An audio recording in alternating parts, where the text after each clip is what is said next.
Very good morning बच्चों। अब हम आपको तटस्थ वक्रों की विशेषताएं बताने के बाद आपको कुछ अन्य जानकारी देना चाहेंगे।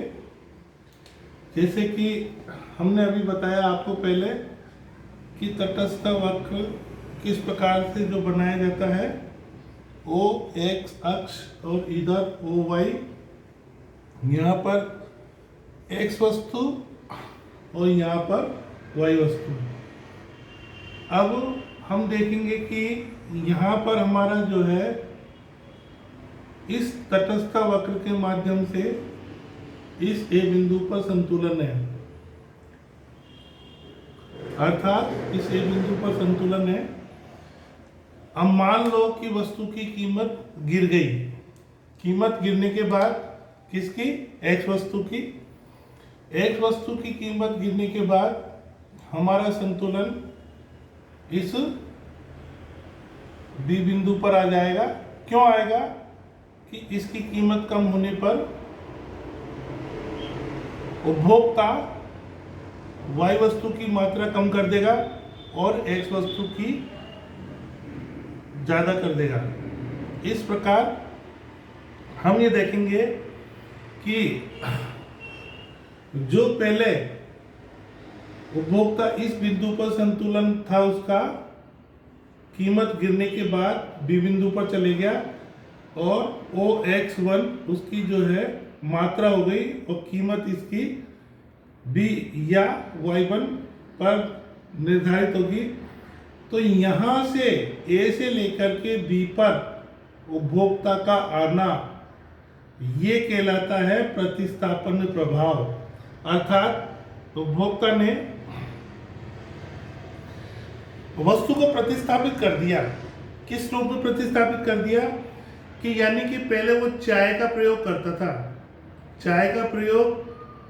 था, अब कॉफी की मान लो कीमत कम हो गई, कॉफी की कीमत कम हो गई, तो कॉफी की कीमत कम होने पर वो कॉफी की मात्रा बढ़ा देगा और चाय का उपभोग कम कर देगा। इस प्रकार से ये उपभोक्ता प्रतिस्थापित कर देता है, सब्स्टिट्यूट कर देता है। तो इसको हम अर्थशास्त्र में बोलते हैं प्रतिस्थापन प्रभाव या सब्स्टिट्यूशन इफेक्ट।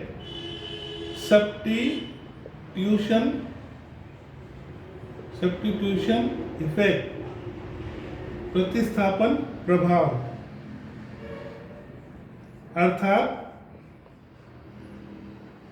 प्रतिस्थापन प्रभाव अर्थात किसी वस्तु की कीमत कम होने पर, अर्थात एक्स वस्तु की कीमत कम होने पर जब उपभोक्ता उसको प्रतिस्थापित कर देता है वाई वस्तु की मात्रा को कम करके और उसका अधिक उपयोग करने लगता है, तो इसको प्रतिस्थापन प्रभाव कहते हैं।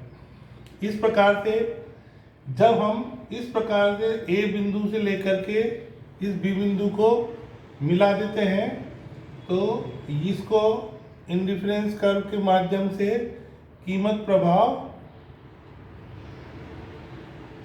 कम होने पर इसका जो प्रभाव पड़ा है, इसको प्रतिस्थापन प्रभाव कहते हैं।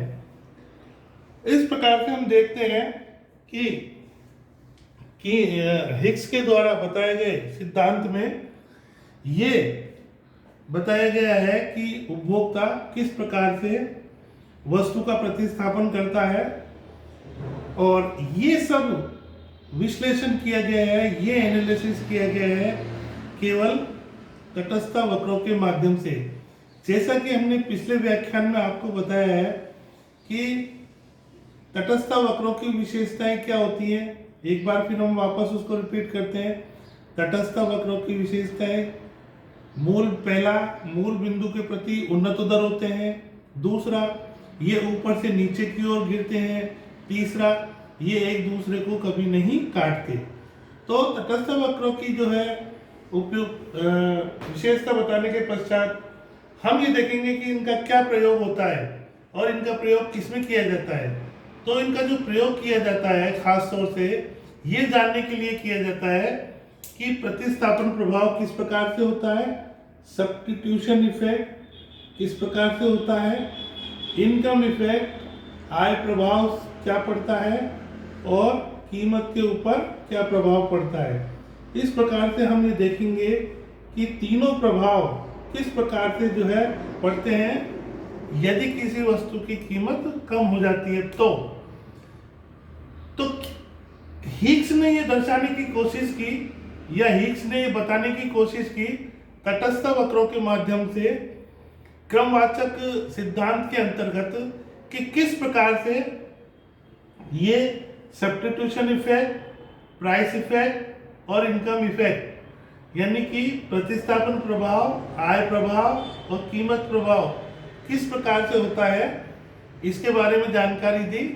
तो सबसे पहले हमने आपको प्रतिस्थापन प्रभाव के बारे में समझाया। अब एक एक करके हम आपको इनकम इफेक्ट बताएंगे, प्राइस इफेक्ट बताएंगे जो कि हिग्स के द्वारा दिया गया है। ये एक बार अब फिर आपको मैं वापस आपको रिपीट करके बताते हैं कि ये सिद्धांत जे.आर. हिग्स के द्वारा बताया गया है।